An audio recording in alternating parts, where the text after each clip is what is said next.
Note చేసుకోవచ్చు. 62 నుంచి 64 మధ్య కరెక్ట్ గా మనం చెప్పలేము, కానీ ఆ కాలంలో రాయబడింది. దీన్ని బైబిల్ యొక్క యూస్ అంటే హబ్ ఆఫ్ ది బైబిల్ అని ఇంగ్లీష్ లో మనం నోట్ చేసుకున్నాం.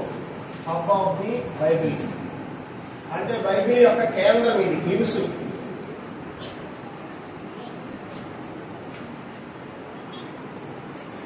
సైకిల్ కి మోటార్ సైకిల్ కి యూస్ ప్రధానమైనది. దాని మీదనే ఆధారపడి ఆ 2 చక్రాలు నడవటం అనేటువంటిది జరుగుతుంది. అట్లాగనే బైబిల్ మొత్తానికి ఇది యూస్ అంటే దేవుని యొక్క పాత నిబంధనకి క్రొత్త నిబంధనకి మధ్యలో ఉంటుంది. ఇది ఇక్కడ నుంచి క్రొత్త నిబంధన అనేటువంటిది ప్రారంభం అవుతుంది. తర్వాత మీకు ఈ విషయం కూడా చెప్పాను, మనం గ్రంథాన్ని పరిశుద్ధ గ్రంథాన్ని చదివేటప్పుడు మత్తయి, మార్కు, లూకా, యోహాను ఈ 4 క్రొత్త నిబంధనలో మనకు కనపడతాయి. కానీ కాలం ఎక్కడ ఉంది అంటే అది పాత నిబంధన కాలం. అంటే యేసు ప్రభు బ్రతికున్నటువంటి కాలం అంతా కూడా పాత నిబంధన కాలమే. ఇది మీరు బాగా గుర్తుపెట్టుకోవాలి. ఆ తర్వాత మాత్రమే అంటే యేసు ప్రభు వారు చనిపోయి తిరిగి లేచి ఆరోహణ వెళ్ళిపోయిన తర్వాత సంఘం ప్రారంభించబడిన తర్వాత మాత్రమే క్రొత్త నిబంధన అనేటువంటిది ప్రారంభమైంది అనే సంగతి మనం గుర్తుపెట్టుకోవాలి. ఓకే, ఇందులో ప్రధానంగా అంటే ఈ పుస్తకానికి పేరు ఎందుకు కలిగింది అని అంటే అపోస్తలులు చేసినటువంటి కార్యాలు. దేవుని వాక్యాన్ని ప్రకటించడం కొరకు అపోస్తలులు అనేకమైనటువంటి కార్యాలు చేశారు. సువార్తలు ప్రకటించారు, సూచక్రియలు చేశారు, అద్భుతాలు చేశారు, అవమానాలు పడ్డారు, కన్నులు తిన్నారు, రాళ్ళకి పట్టుబడ్డారు, చంపబడ్డారు. అనేకమైనటువంటి కార్యాలు వాళ్ళు చేశారు. యేసు ప్రభు ద్వారా పంపబడినటువంటి 12 మంది అపోస్తలులు ప్లస్ 1 అంటున్నారు. 1 ఎవరు? అపోస్తలులు అయినటువంటి.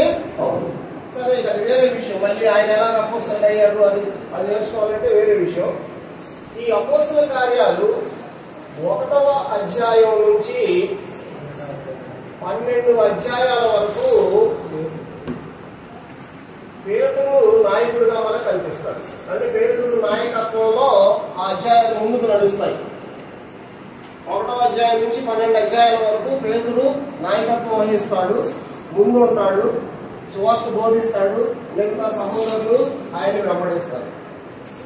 ఆ తర్వాత 13 నుండి 28 అధ్యాయాలు అపోస్తలుడైనటువంటి పౌలు నాయకత్వంలో జరుగుతుంది. అంటే అపోస్తల కార్యాలని 2 భాగాలుగా మనం పరిశీలన చేయాలి. ప్రాముఖ్యంగా 2 వ్యక్తుల యొక్క లీడర్షిప్ లో ఆ అపోస్తల కార్యాలు జరిగినాయి అనే సంగతి మనకి గుర్తుకు రావాలి. సరే, ఇప్పటి వరకు మనం 16 అధ్యాయాలు మనం నేర్చుకున్నాం. ఇప్పటి వరకు మనం 16 అధ్యాయాలు నేర్చుకున్నాం.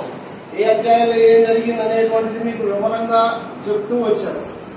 మళ్ళీ నేను వెనక్కి మీకు గుర్తు చేసుకుంటూ రావడం అంటే చాలా సమయం పడుతుంది.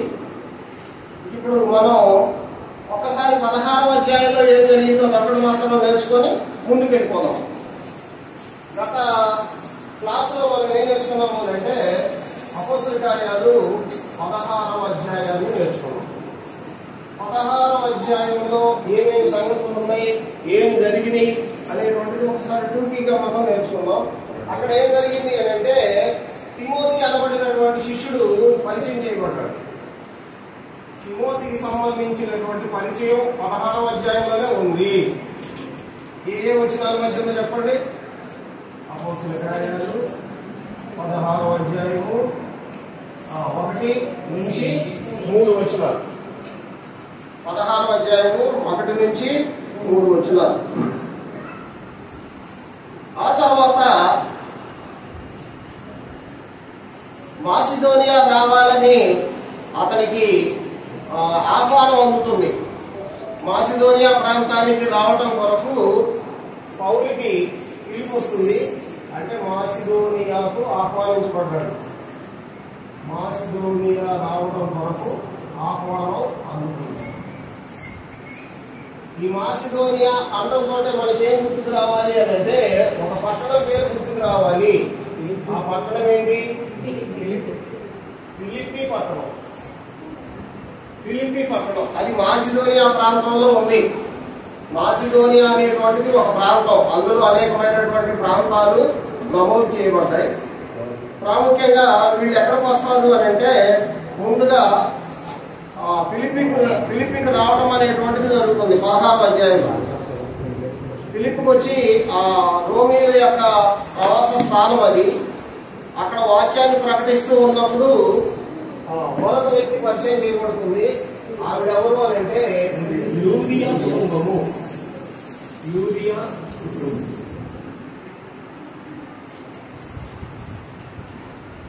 పౌలు చెప్పినటువంటి మాటలు విని యూదియా కుటుంబము బాప్తిసం పొందటము అనగా రక్షింపబడటం అనేటువంటిది 16వ అధ్యాయంలో మీరు నోట్ చేసుకోనండి చాలు. 13, 14, 15 వచనాల వరకు మీరు నోట్ చేసుకోండి చాలు. ఇక ఆ తర్వాత 16వ వచనం నుంచి ఏం జరుగుతుందని అంటే వీళ్ళు దేవుని వాక్యాన్ని ప్రకటిస్తున్నప్పుడు కుటుంబ దెయ్యం పట్టినటువంటి ఒక చిన్నది వీళ్ళని చూసి భయపడి కేకలు వేయటం, తర్వాత ఆమె వలన లాభ సాధనాన్ని కోల్పోయినటువంటి వాళ్ళు పౌలు శీలల మీద కేసు నమోదు చేసి దొమ్మిగా వాళ్ళని న్యాయాధిపతుల దగ్గరికి తీసుకొని రావడం, వాళ్ళు న్యాయాధిపతుల ద్వారా జైల్లో పెట్టబడటం అనేటువంటిది జరుగుతుంది. అంటే పౌలు శీల తనతో పాటుగా ఉన్నటువంటి వాళ్ళు సువార్త పనిలో భాగంగా ఎక్కడికి వెళ్ళారు అని అంటే జైల్లోకి వెళ్ళారు. అక్కడే ఇంకొక వ్యక్తి పరిచయం చేయబడతాడు. ఎవరు అని అంటే జైలు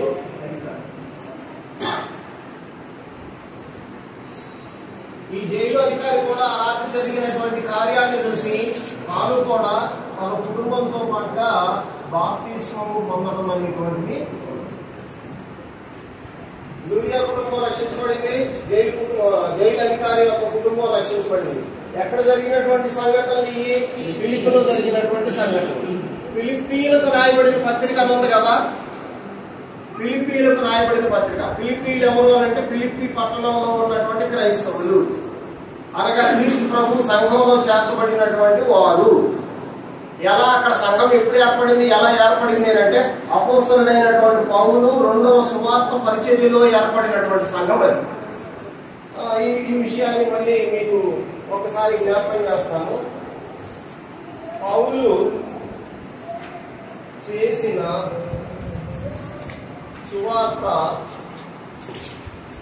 ప్రయాణాలు, పౌలు చేసినటువంటి సువార్త ప్రయాణాలు అంటే దేవుని వాక్యాన్ని ప్రకటించడం కొరకు అపోస్తలుడైన పౌలు అనేక సందర్భాల్లో దేవుని వాక్యాన్ని ప్రకటించడం కొరకు ప్రయాణాలు చేశాడు. ఆయన 3 సార్లు ప్రయాణం చేసినట్లుగా మనం లేఖనాల నుంచి నేర్చుకున్నాం కదా. మొదటి పరిచర్య, 2వ పరిచర్య, 3వ పరిచర్యగా మనం నేర్చుకున్నాం. ఏ పరిచర్య అంటే మొదటి సువార్త పరిచర్య ఏ కాలం నాడు జరిగింది, 2వ సువార్త పరిచర్య ఎప్పుడు జరిగింది, 3వ సువార్త పరిచర్య ఎప్పుడు జరిగింది అనేటువంటిది వాక్యానుసారంగా మనం గుర్తు చేసుకునేటువంటి ప్రయత్నం చేద్దాము.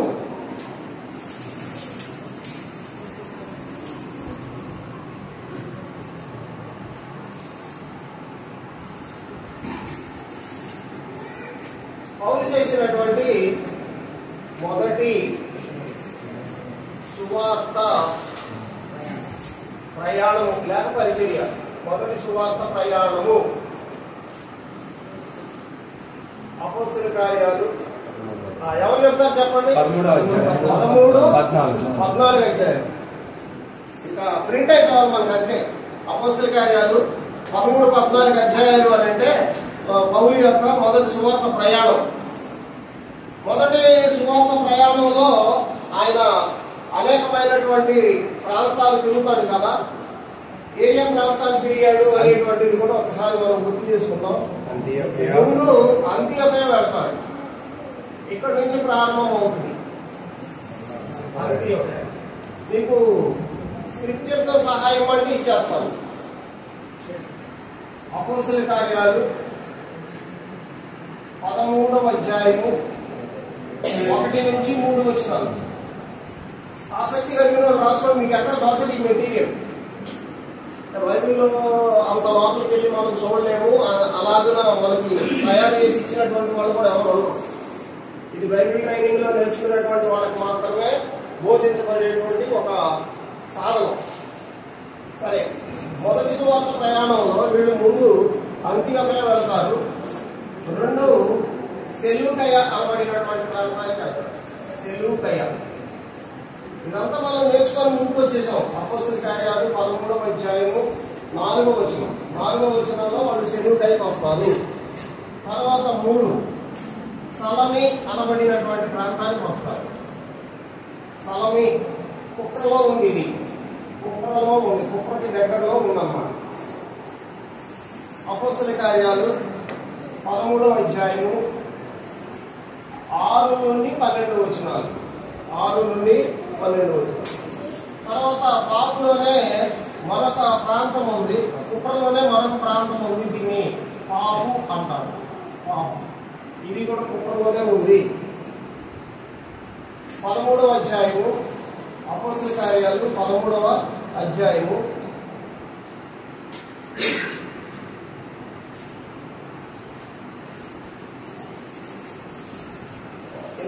5వ వచనం మాత్రమే నోట్ చేయండి. సలమి అన్నది 13వ అధ్యాయం 5వ వచనం నోట్ చేయండి. ఇది 6 నుంచి 12 వచనాలు. 11వ అధ్యాయంలో 6 నుంచి 12 వచనాల మధ్య వీళ్ళు పాపు అనబడినటువంటి ప్రాంతంలో సంచరిస్తారు, దేవుని వాక్యాన్ని ప్రకటిస్తారు. తర్వాత 5 పెద్దే అనబడినటువంటి ప్రాంతంలో వీళ్ళు తిరుగుతారు. పెద్దే అనే ప్రాంతాన్ని సందర్శిస్తారు. ఇది అపోస్తలుల కార్యాలు 13వ అధ్యాయము 13వ వచనంలో మనకి కనపడుతుంది. ఆ తర్వాత 6వ పాయింట్గా మళ్ళీ అంత్యోకయ వస్తారు. ఈ అంత్యోకయ ఎక్కడిది అని అంటే పిసిదియాలో ఉన్నటువంటి అంత్యోకయ.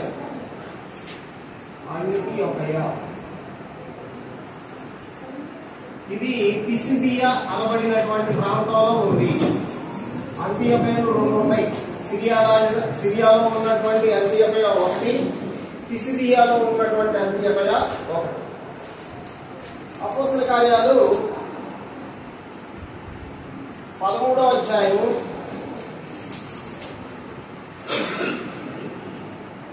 14 నుండి 52 వచనాల వరకు. 14 నుండి 52 వచనాల వరకు.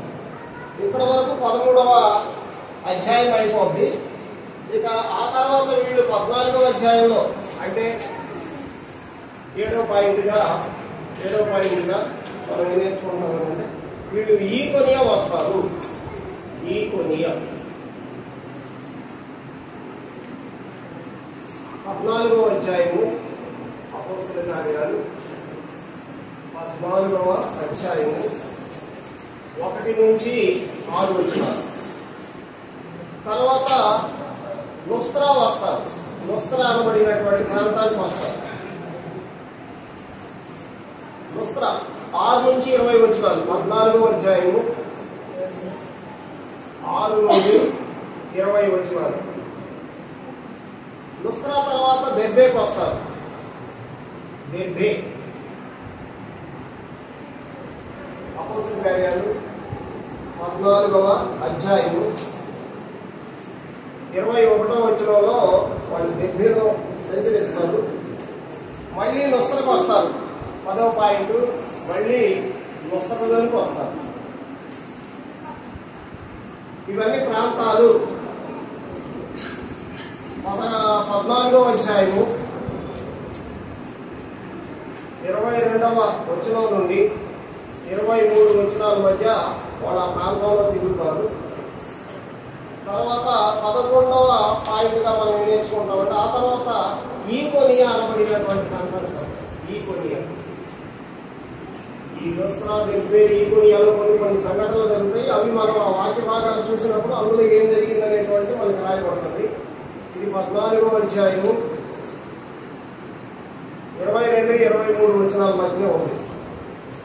22-23 వచనాలు. తర్వాత 12 మళ్ళీ అంత్యోకయ వస్తారు.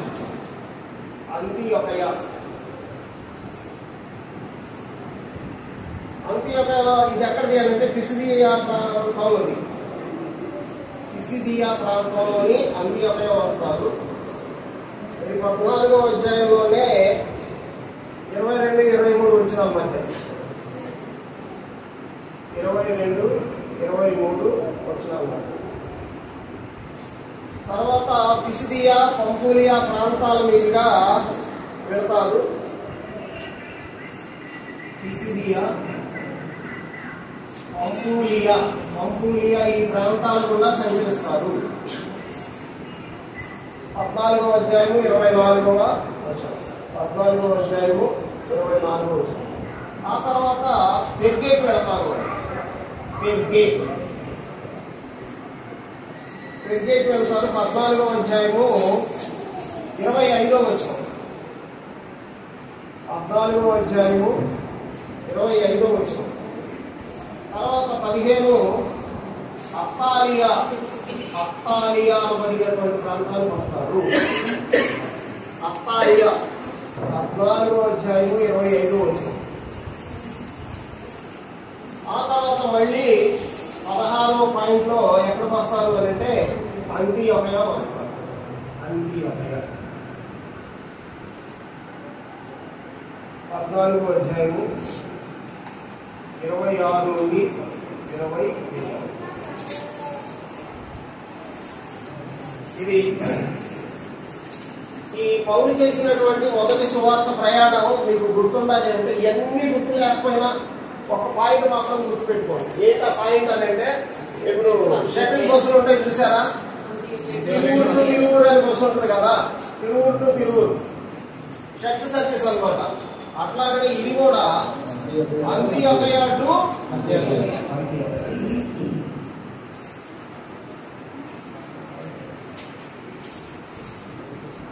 అంత్యోకయ నుండి ప్రారంభమైనటువంటి సువార్త పరిచర్య మళ్ళీ అంత్యోకయ వచ్చి ఆపమనేటువంటిది జరుగుతుంది. పౌలు చేసినటువంటి మొదటి సువార్త ప్రయాణం అది. ఇది మనం ఆల్రెడీ నేర్చేసుకున్నాం. ఇక ఇప్పుడు రెండవ సువార్త ప్రయాణాన్ని గురించి ఆలోచించాము. ఇది పూర్తిగా అయిపోయింది. ఇంకా నేను మీకు వివరాల్లోకి వెళ్ళలేదు. మీకు అంటే ఆ ప్రాంతాలన్నీ ఒక ఆర్డర్లో ఇవ్వడం వరకు సమయాన్ని తీసుకున్నాను. ఇది మీరు తర్వాత చూడండి. మొదటి సువార్త ప్రయాణంలో అంత్యోకయ నుండి బయలుదేరి మళ్ళీ అంత్యోకయ వస్తాడు. ఆ వచ్చినటువంటి ప్రయాణంలో ఏ ఏ ప్రాంతాలు తిరిగాడు అనేటువంటిది మీకు ఈ వచనాల మధ్య ఉంటుంది. మీరు పర్సనల్ గా బైబిల్ స్టడీ చేసినట్లయితే ఈ విషయాలన్నీ మీకు అర్థమవుతాయి. తర్వాత పౌలు చేసినటువంటి రెండవ సువార్త ప్రయాణం. పౌలు రెండవ సువార్త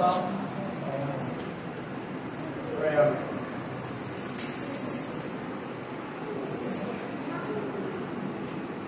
పౌలు చేసినటువంటి సువార్త పరిచర్య కొరకు రెండవ ప్రయాణం. ఇది అపోస్తల కార్యాలు 15వ అధ్యాయం నుండి 15వ అధ్యాయం 40వ వచనం నుండి, అంటే వాక్యానుసారంగా కూడా కరెక్ట్ గా మనం కట్ చేసుకోవాలి అని అంటే 15వ అధ్యాయం 40వ వచనం నుండి 18వ అధ్యాయము 22వ వచనం వరకు, 18వ అధ్యాయము 22వ వచనం వరకు ఉన్నటువంటి విషయాలు రెండవ సువార్త ప్రయాణంలో ఉంటాయి. మనం 16 అధ్యాయాలు పూర్తి చేసుకోవాలి కదా. 16 అధ్యాయాల మధ్య వీళ్ళు ఏ ఏ ప్రాంతాలు తిరిగారో మీకు బ్రీఫ్ గా ఒక లిస్ట్ ఇచ్చేస్తాను. మొదటిది ముందు అంత్యోకయ నుండి బయలుదేరతారు. అంత్యోకయ 15వ అధ్యాయం అపోస్తలుల కార్యాలు 15వ అధ్యాయము 36 నుండి 40 వచనాలు. 36 నుండి 40 వచనాలు. 2 సిరియా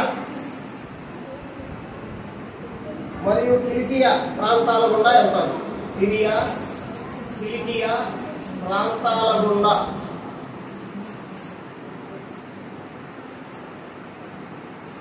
ఈ ప్రాంతాల గుండా వీళ్ళు ప్రయాణం చేస్తారు. 15వ అధ్యాయము 41వ వచనం. తర్వాత 3 దెర్బే ప్రాంతానికి మళ్ళీ వెళ్తారు. వీళ్ళు దెర్బే ప్రాంతానికి మళ్ళీ వెళ్తారు. 16వ అధ్యాయము 6వ వచనం. 16వ అధ్యాయము 4. లుస్త్రా వస్తారు. లుస్త్రాలోనే తిమోతి పరిచయం అవుతాడు కదా. 16వ అధ్యాయము 1 నుంచి 5 వచనాలు. 16వ అధ్యాయము 5 నుంచి 1 వచనాలు. తర్వాత 5వ పాయింట్ ఏంటి అని అంటే, యెరూషలేములో పెద్దలు నిర్ణయించినటువంటి విధులను గైకొనున్నట్లు అప్పగించుటకు ఈకొనియ అంతియోకియ పట్టణాల గుండా వెళ్తాం. ఈకొనియ అంతియోకియ పట్టణాల గుండా వెళుతూ ఆ సంఘాలని గొప్పగా బలపరచడం అనేటువంటిది 16వ అధ్యాయము 4-5 వచనాల్లో ఉంటుంది. అంతియోకియ ఈకొనియ అంతియోకియ పట్టణాల మధ్య సంచరిస్తూ వెళ్తారు. ఈకొనియ అంతియోకియ పట్టణాల మధ్య సంచరిస్తూ వెళ్తారు. 16వ అధ్యాయము 4-5 వచనాలు. తర్వాత 6వ పాయింట్ అంటే 6వ ప్రాంతం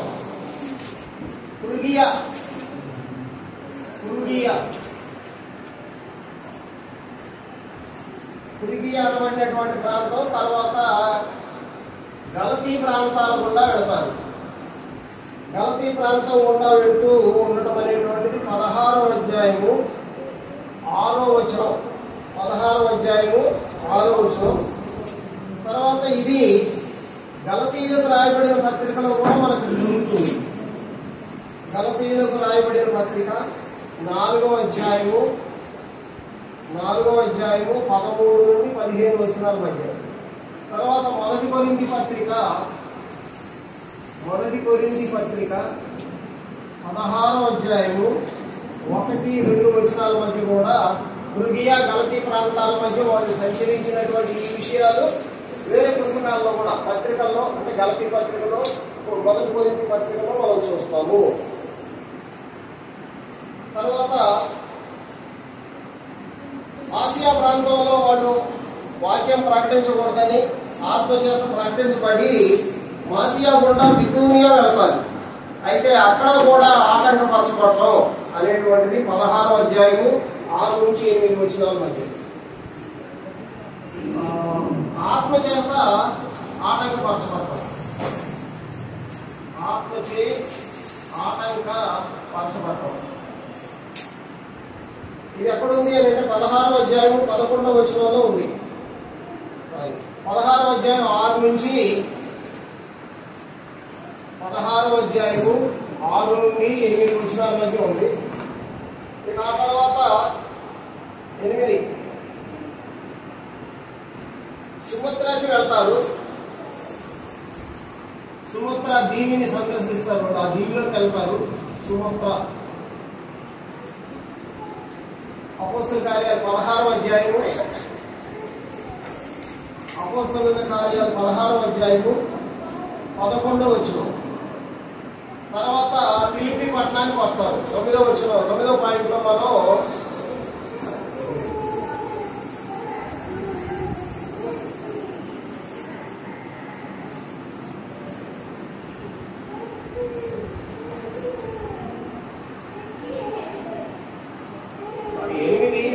త్రోయలోకి వస్తారు. 8వ పాయింట్ త్రోయ.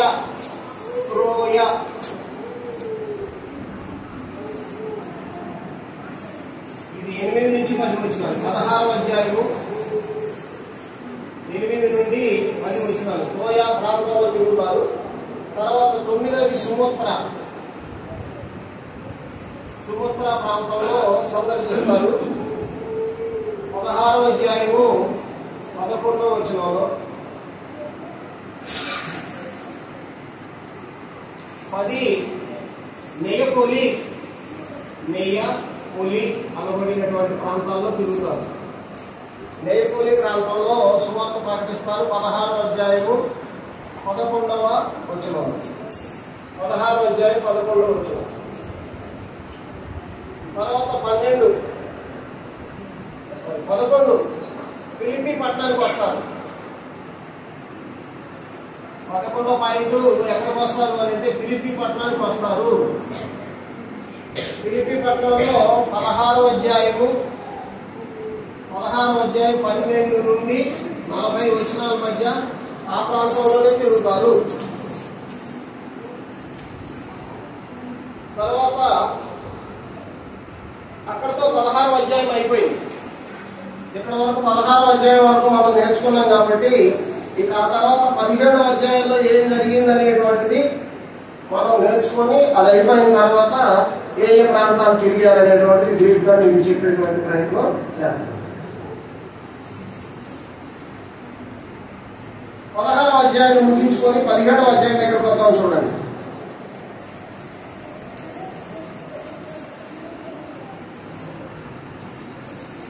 మీరు ఇదంతా రాసుకున్నారు కదా, ఇది చెప్పవచ్చు కదా.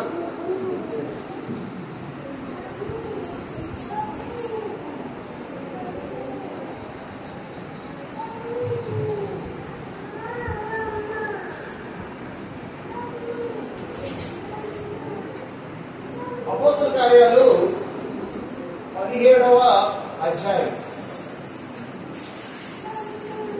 చాలా ప్రాముఖ్యమైనటువంటి అధ్యాయం. ఇది మనం నేర్చుకోవాల్సినటువంటి సంగతులు చాలా కనపడతాయి ఈ 17వ అధ్యాయంలో. 17వ అధ్యాయం ఎక్కడుంది అంటే ఏ కాంటెక్స్ట్ లో ఉంది, ఏ సందర్భంలో ఉంది? అపోస్తలుడైనటువంటి పౌలు చేసినటువంటి 3 సువార్త ప్రయాణాల్లో మనం 17వ అధ్యాయం దగ్గరకు వచ్చాం కదా. 17వ అధ్యాయం అంటే మొదటి సువార్త ప్రయాణమా, రెండవ సువార్త ప్రయాణమా, మూడవ సువార్త ప్రయాణమా?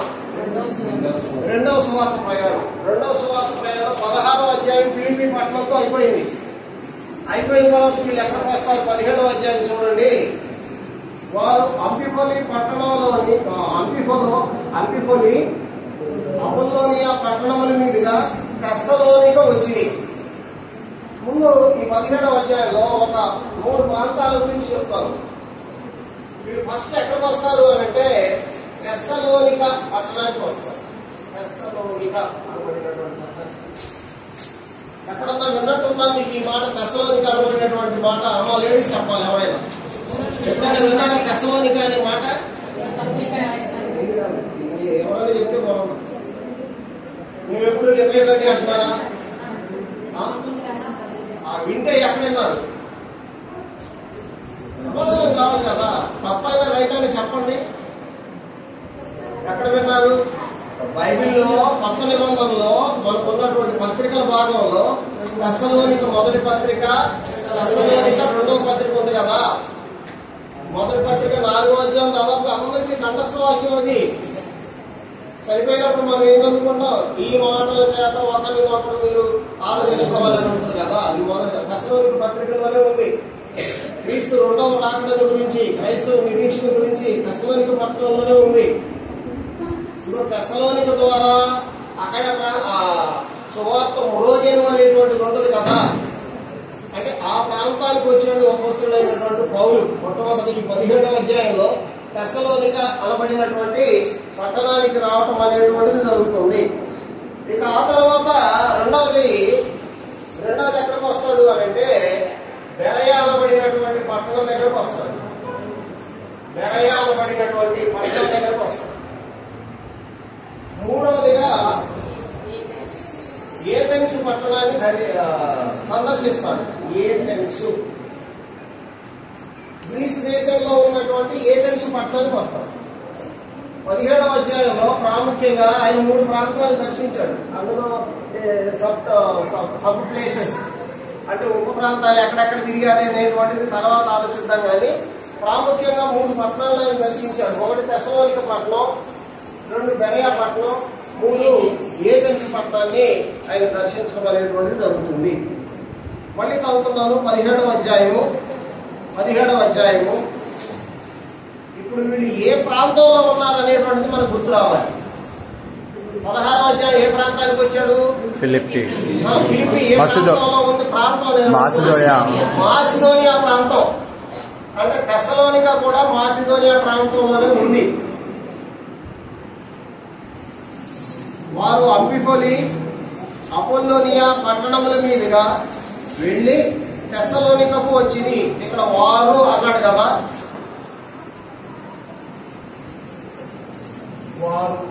వారు అంటే ముందు ఒకటి అపోస్తలుడు అయినటువంటి పౌలు ఉన్నాడు, ఇంకెవరెవరు ఉన్నారు ఒకసారి గుర్తు చేసుకోండి. తిమోతి ఉన్నాడు, లూకా.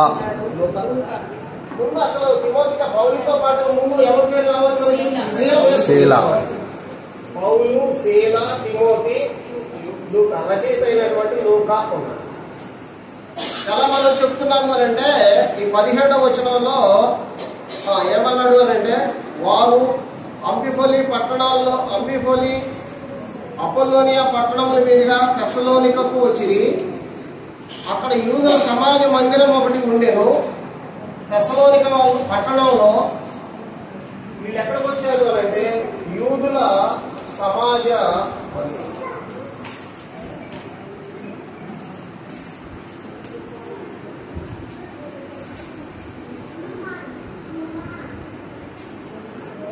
ఇది కొద్దిగా అర్థం కావాలి. కొంతమందికి కన్ఫ్యూజన్. ఏంటి కన్ఫ్యూజన్ అంటే, పాత నిబంధనలో లేనటువంటి ఒక పదం, అంటే ఆ ప్రాంతము, ఆ స్థలము కొత్త నిబంధనకు వచ్చేసరికి ముఖ్యంగా సువార్త పుస్తకాల్లో ఈ సమాజ మందిరం అనేటువంటిది కనబడుతుంది. ఏంటి సమాజ మందిరము? వాస్తవంగా పాత నిబంధనలో దేవాలయము లేకపోతే యెరూషలేములో ఉన్నటువంటి దేవుని మందిరము అనేటువంటిది మనందరికీ తెలుసు. కానీ ఆ తర్వాత అంటే యూదులు బబులోను చెరకెళ్ళిపోయిన తర్వాత, ఆ చెర నుండి మళ్ళీ వాళ్ళు తిరిగి వచ్చిన తర్వాత మౌన కాలము, అంటే కొంతకాలం బైబిల్ హిస్టరీ ఏం జరిగిందనేది మనకు తెలియదు. దాదాపుగా 400 సంవత్సరాల కాలం పాటు మౌన కాలం అనేటువంటిది ఉంది. ఆ మౌన కాలంలో ఏం జరిగింది అనేటువంటిది మనకి తెలియదు. ఆ తర్వాత ఎక్కడి నుంచి మనకు ప్రారంభమవుతుంది అని అంటే, మరియా గర్భవతి కావడం అనేటువంటి దగ్గర నుంచి మనకి హిస్టరీ అవుతుంది. యేసు ప్రభు పుట్టినటువంటి కాలంలో ఉన్నటువంటి ఒక ప్లేస్మెంట్ ఏంటి అంటే సమాజ మందిరం. ఈ సమాజ మందిరాన్ని మనం మనకు అర్థమయ్యేటువంటి భాషలో ఏమర్థం చేసుకుంటాము అంటే చర్చ్ బిల్డింగ్.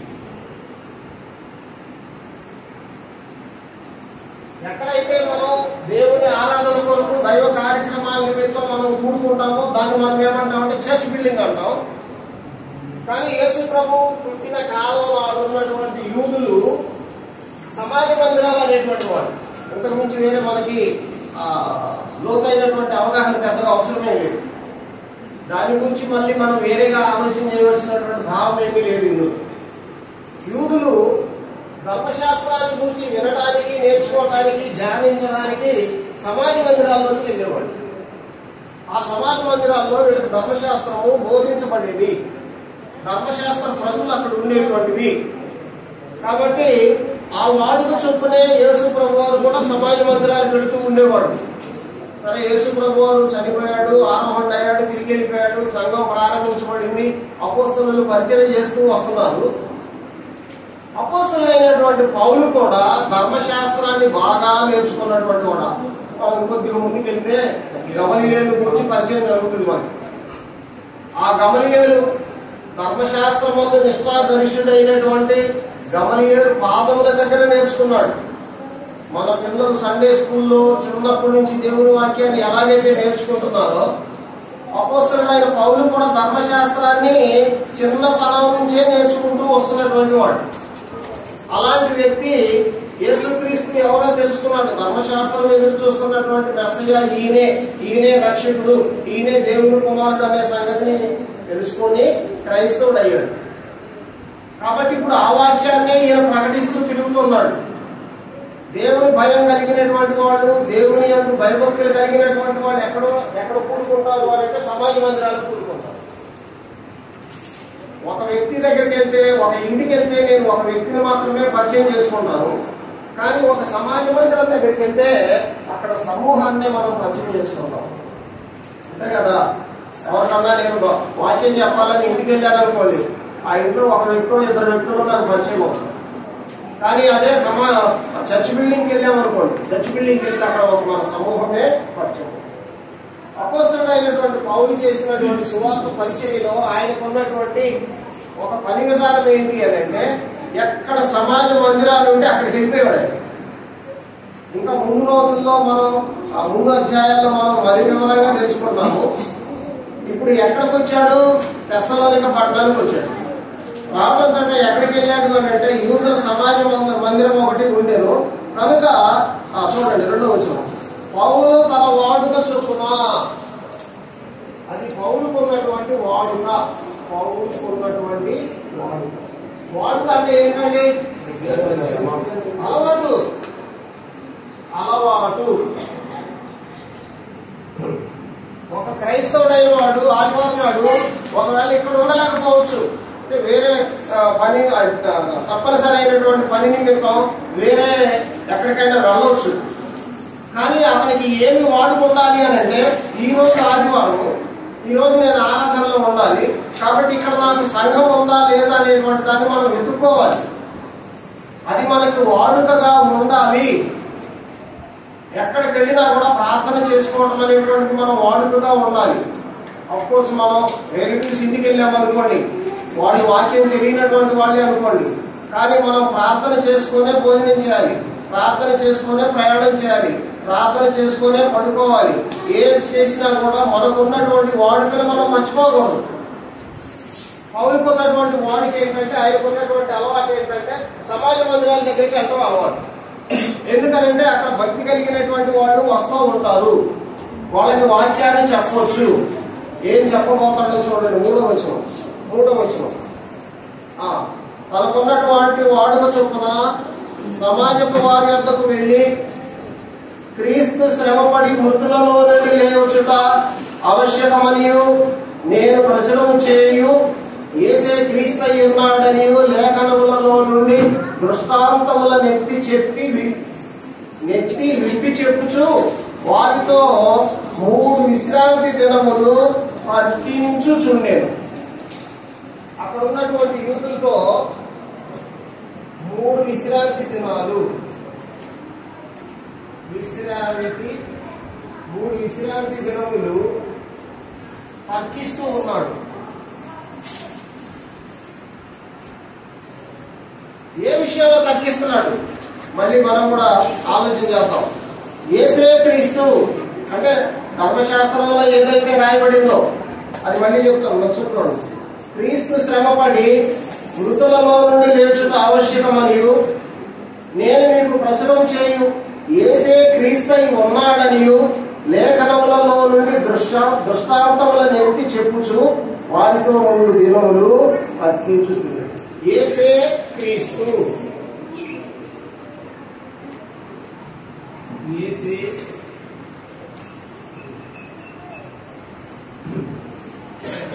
అంటే నా పరిచర్యలో ఒక ప్రశ్న నేను ఎదుర్కొన్నా. నేను క్రీస్తు సంఘమే కరెక్టు, ఈ మిగతా మత్స్యాకులు ఇది ఒట్టిదే, ఇవి వాక్యానుసారమైనవి కావు, క్రీస్తు సంఘము అంటే ఒక సిస్టర్ గారు ఏమన్నారు తెలుసా? క్రీస్తు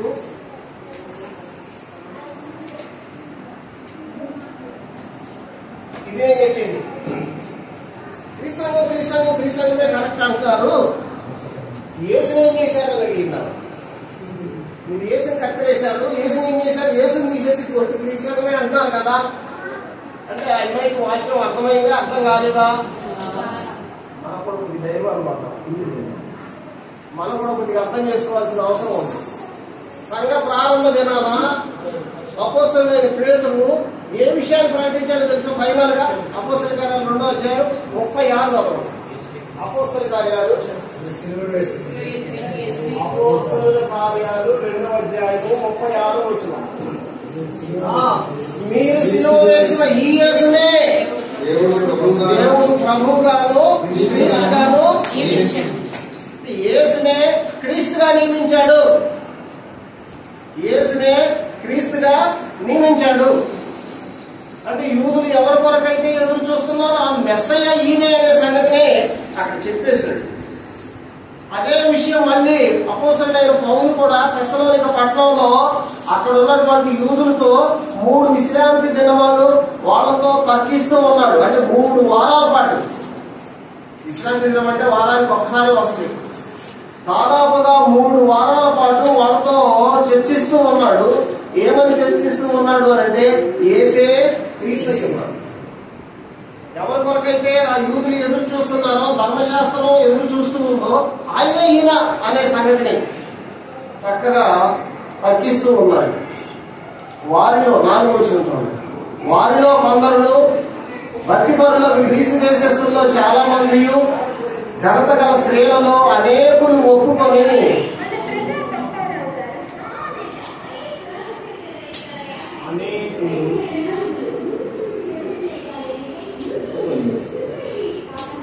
ఇక్కడ ఒప్పుకొని అనే మాట రాయింది.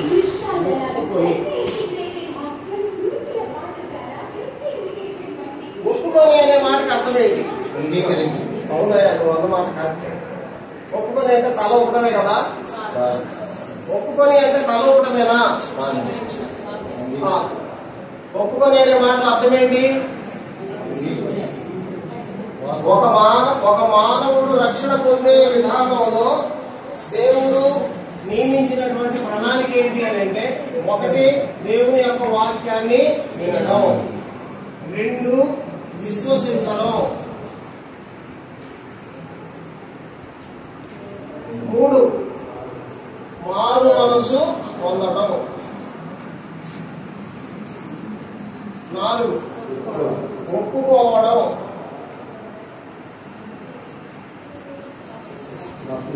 5 బాప్తిస్మము.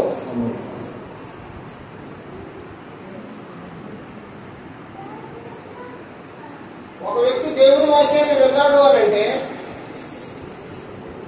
అతడు విన్నదాన్ని విశ్వసించాలి, విశ్వసించిన దాన్ని బట్టి మారు మనసు పొందాలి, మారు మనసు పొందిన దాన్ని బట్టి ఒప్పుకోవాలి, ఒప్పుకున్న దాన్ని బట్టి బాప్తిస్మం పొందాలి. ఈ అపోస్తల కార్యాల్లో రక్షణ పొందినటువంటి వారి మాదిరిలు మనం చదువుతున్నప్పుడు కొందరు విశ్వసించి, మనం చదువుతాం, నేర్చుకుంటాం, కొందరు విశ్వసించి అని వస్తుంది, కొందరు మారు మనసు పొందినట్టు వస్తుంది, కొందరు ఒప్పుకున్నట్టుగా వస్తుంది, కొందరు బాప్తిస్మం పొందినట్టుగా వస్తుంది. ఇక్కడ విశ్వసించడం అని అంటే కేవలం నమ్మి వదిలిపెట్టడం కాదు. మారు మనసు పొందడం అంటే మనసు మార్చుకున్నారు, అంతటితో ఆగిపోలేదు. ఒప్పుకోవడం అంటే నిజమేనయ్యా. ఇవాళ చాలా మంది ఒప్పుకున్నారు యేసుక్రీస్తుని గురించి, కానీ బాప్తిస్మం పొందట్లేదు. బాప్తిస్మం పొందకుండా అది ఒప్పుకోవడం కాదు అనేటువంటి సంగతిని మనం గుర్తుపెట్టుకోవాలి. భక్తి పరులకు క్రీస్తు దేశస్తుల్లో చాలా మంది ఘనత గల స్త్రీలలో అనేకులను ఒప్పుకొని సౌలుతోనూ శీలతోనూ కలుసుకొని, అంటే అనేకులు బాప్తిస్మం పొందారు, ఒప్పుకున్నారు. వెంటనే ప్రతి చోట ఏం జరుగుతుంది అంటే వీళ్ళు ఎక్కడికైతే వెళ్తారో, ఎక్కడైతే సువార్త ప్రకటిస్తారో అక్కడ కొంత మారు మనసు పొందుతారు. దాన్ని బట్టి వాళ్ళకి శ్రమలు వస్తూ ఉంటాయి. వెంటనే ఏం జరుగుతుందో చూడండి, 5వ వచనం. అయితే యూదులు మత్సరపడి పనిపాటలు లేక తిరుగు కొందరు దుష్టులను వెంటబెట్టుకొని గుంపు కూర్చి పట్టణం వెళ్ళ అల్లరి చేయొచ్చు, యాసోని ఇంటి మీద పడి వారిని జనుల సభ యొద్దకు తీసుకొని వచ్చుటకు ప్రయత్నము చేసింది. అంటే వీళ్ళకి ఆశ్రయం ఇచ్చినటువంటి ఒక కుటుంబం ఉంది. ఎవరిదా కుటుంబం అంటే యాసోను. యాసోను వీళ్ళని చేర్చుకున్నాడు. ఎవరైతే మనం పౌలు 2వ సువార్త ప్రయాణంలో ఉన్నారో వాళ్ళని చేర్చుకున్నది ఎవరు అని అంటే యాసోను. కాబట్టి కొంతమంది యూదులు మత్సరపడ్డారు. అంటే మనకున్నటువంటి ధర్మశాస్త్ర సంబంధమైనటువంటి ఆచారం కాకుండా దానికి భిన్నంగా ఎవరో చెప్తూ ఉన్నారు, ఏదో చెప్తున్నారు. కాబట్టి వీళ్ళ మీద మత్సరపడి కొంతమందిని పోగేసుకున్నారు. ఎవరు కొంతమంది? పనిపాటలు లేక తిరుగు కొందరు దుష్టులను వెంట పెట్టుకొని. దేవుని పని పాడు చేసేది వీళ్ళేనండి, సంఘాలు పాడు చేసేది కూడా వీళ్ళే. కాబట్టి జాగ్రత్తగా గుర్తుపెట్టుకోవాలి.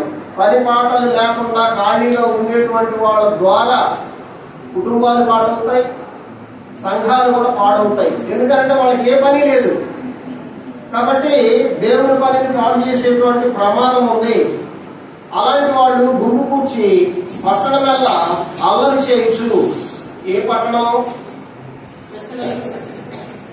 తెస్సలోనికలో ఉన్నటువంటి పట్టణాల్లో అల్లరి చేస్తూ యాసోను ఇంటి మీద పడి వారిని జనుల సభ ఎదుటికి తీసుకొని వచ్చుటకు ప్రయత్నం చేసింది. అయితే వారు కనబడినందున యాసోనును కొందరు సహోదరులను ఆ పట్టణపు అధికారుల యొద్దకు ఈడ్చుకొని పోయి, సహోదరులు కనపడలేదు కాబట్టి ఇప్పుడు యాసోనుని ఈడ్చుకొని పోయారు. ఎక్కడికి ఈడ్చుకొని పోయారు అని అంటే పంచాయతీకి ఈడ్చుకొని పోయారు. అసలు వీళ్ళు ఎవరు, ఎందుకు వచ్చారు, వాళ్ళకి యాసోను ఎలాగ ఆశ్రయం ఇచ్చాడో ఓ పంచాయతీ పెట్టడం కొరకు తీసుకొని పోయారు. తీసుకొని పోయి వాళ్ళ మీద ఏమి ఫిర్యాదు చేస్తున్నారో చూడండి. 6వ వచనం చివరిలో ఉండదు. భూలోకము తల్లకిందులు చేసిన వీరు ఇక్కడికి కూడా వచ్చి ఉన్నారు. జాగ్రత్తగా గమనించండి. వీళ్ళు ఏం చేస్తున్నారట? భూలోకము తల్లకిందులు చేశారట.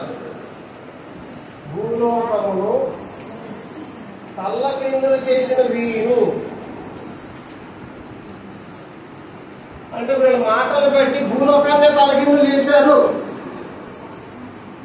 భూలోకాన్నే తలకిందులు చేస్తున్నారు వీళ్ళు. అలాంటి వాళ్ళు ఇక్కడ కూడా వచ్చి ఉన్నారు. యాసోను వీరిని చేర్చుకున్నారు.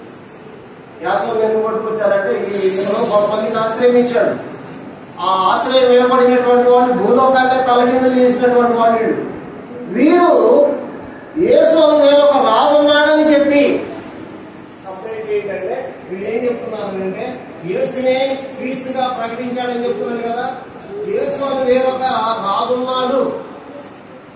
వాస్తవంగా యేసు ప్రభువు మీద వేయబడినటువంటి నెపం కూడా అదే. ఆయన సిలువను ఎక్కించడానికి కారణం కూడా అదే. చివరిలో పిలాతు అడుగుతాడు, ఇంకెందుకయ్యా నువ్వు రాజువా? నువ్వు అన్నట్టు నేను రాజునే. అయితే ఆయన అన్నది భూలోక సంబంధమైనటువంటి రాజు కాదు కదా. నా రాజ్యము ఈలోక సంబంధమైంది కాదు. అది పిలాతుకు అర్థమైంది. కాబట్టి ఈయన యందు నాకే దోషం లేదు, ఈయన తప్పు చేయలేదు. ఆయన ఆత్మ సంబంధమైన విషయాలు, దైవ సంబంధమైన విషయాలు చెప్తున్నాడు. కానీ రోమా సామ్రాజ్యానికి వ్యతిరేకంగా, రాజుకి వ్యతిరేకంగా ఆయన కుట్ర చేయట్లేదు. కానీ వీళ్ళు ఏం చేశారు అని అంటే ఆయన రాజు అని చెప్తున్నాడు, దైవ దోషం చేస్తున్నాడు, ధర్మశాస్త్రానికి వ్యతిరేకంగా మాట్లాడుతున్నాడు అన్నటువంటి నెపం చేత యేసు ప్రభువుని కొట్టి చంపడం అనేటువంటిది సిలువనెక్కి ఆయన్ని చంపడం అనేటువంటిది ఎలాగైతే జరిగిందో, ఇప్పుడు అపోస్తలులు కూడా సువార్త ప్రకటించడానికి అలాంటి శ్రమలు పడాల్సి వచ్చింది. వీడు కేవలం సువార్త ప్రకటిస్తున్నందుకు గాను మనం కూర్చొని వినడానికి ఎంత ప్రయాసపడుతున్నామో, ఆ సువార్త మనకి క్యారీ కావడానికి ఎంతమంది జీవితాలని దేవుని కొరకు వాళ్ళు బలిపెట్టారు చూడండి. ఎంతగా వాళ్ళు పోరాటం చేసి దేవుని వాక్యాన్ని ప్రకటించారో చూడండి. ఈరోజు దేవుని గ్రంథం మన చేతుల్లోకి వచ్చింది అని అంటే అది ఊరికినే రాలేదు, ఆయాచితంగా రాలేదు. మరి మైకేల్ గారు ప్రారంభంలో చెప్పుకుంటూ వచ్చారు, ఇవాళ బైబిల్ లేని వాళ్ళు ఎవరైనా ఉన్నారని అంటే ఎవ్వరు లేదు. ఎవరు వచ్చి బైబిల్ అడిగినా కూడా ఇచ్చేస్తారు, తీసుకుంటారు. కానీ తీసుకున్న బైబిల్ని ఏం చేస్తున్నారు? అది మనం మనిషి లోపల పెట్టుకుంటే, సెల్ఫుల్లో పెట్టుకుంటే ప్రయోజనం ఏంటి? దాన్ని వినాలి, అర్థం చేసుకోవాలి. అది ఎవరికైనా మనం చెప్పేటువంటి వాళ్ళగా ఉండాలనేటువంటి దాన్ని మనం అర్థం చేసుకోవాల్సినటువంటి వారమై ఉన్నాం. ఎంతో జీవితాన్ని మనం త్యాగం చేశారు ఆ వాక్యం మన దగ్గరికి రావడం కొరకు. సరే, వీరందరూ యేసు అని వేరొక రాజు ఉన్నాడని చెప్పి కైసరు చట్టములకు విరోధముగా నడుచుకొనుచున్నారని కేకలు వేసిరి. అంటే రాజద్రోహం వాళ్ళ మీద ఆరోపిస్తూ ఉన్నారు, రాజుకు వ్యతిరేకంగా మాట్లాడుతూ ఉన్నారు. కైసరు చట్టము, కైసరు రాజుగా ఉన్నాడు, కాబట్టి కైసరు చట్టానికి వ్యతిరేకంగా విరోధంగా వీళ్ళు నడుచుకుంటున్నారని చెప్పి కేకలు వేసి ఈ మాట వినుచున్న జనసమూహము పట్టణపు అధికారులను కలవరపరిచి వారి యాసోను వద్దను మిగిలిన వారి వద్దను జామీను తీసుకొని వారిని జామీను అందరికీ తెలిసిందేగా, మనందరూ ఎదురుగా మన ఇంట్లో ఎవరైనా పోలీస్ స్టేషన్కి వెళ్ళారనుకోండి, బెయిల్ అంటారా, షూరిటీ ఒక వ్యక్తి యొక్క హామీ మీద ఒక వ్యక్తిని విడిచిపెట్టడానికి అవకాశం ఉంటుంది. అలాంటి జామీను తీసుకొని వీళ్ళని విడిచిపెట్టడం అనేటువంటిది అది తెస్సలోనిక పట్టణంలో జరిగినటువంటి సంఘటన. ఆ తర్వాత వాళ్ళు ఎక్కడికి వస్తారు అంటే రెండో ప్లేస్ బెరయాకు వస్తారు. బెరయాలో ఏం జరిగింది అనేటువంటి వివరించడానికి ఇప్పుడు సమయం కాదు, ఇప్పటికే 10 నిమిషాలు ఎక్కువైపోయింది. కాబట్టి నా పాఠాన్ని నేను ఇంతటితో ముగిస్తున్నాను. దేవుని చిత్తమైతే మరలా వచ్చేటువంటి నెలలో ఈ పాఠాన్ని మనం నేర్చుకునేటువంటి కొనసాగించుకునేటువంటి ప్రయత్నం చేస్తాం.